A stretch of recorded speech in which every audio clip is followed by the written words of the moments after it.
د تورخم په اړه تازه او نوی خبر. سلام، وخت مو بخیر. پر جزئیات هم دلته وګورئ.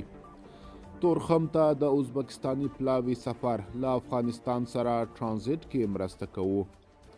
د طالبانو حکومت وایي د ازبکستان د ترانسپورت وزیر الهام محکوموف افغانستان ته د سفر پر مهال د طالبانو حکومت د ترانسپورت وزارت له چارواکو سره تورخم بندر ته تللی او دا یې د ترانزیت لپاره یوه مهمه او اساسي لار بللې ده.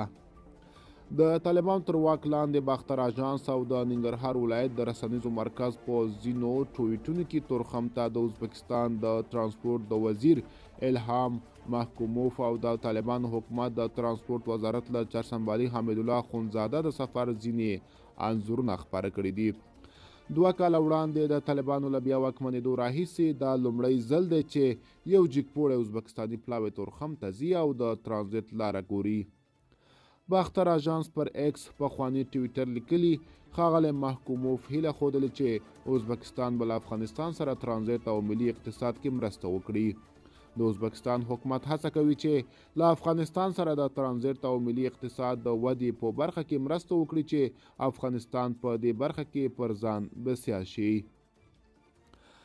د افغانستان حکومت وايي ازبکستان پلاوي افغانستان کې د پانګونې پر پیاوړتیا، د ترانزیتي لګښتونو پر کمولو او 40 ساعتونو پورې د ګمرکي فعالیتونو پر زیاتوالي ټینګار کړی.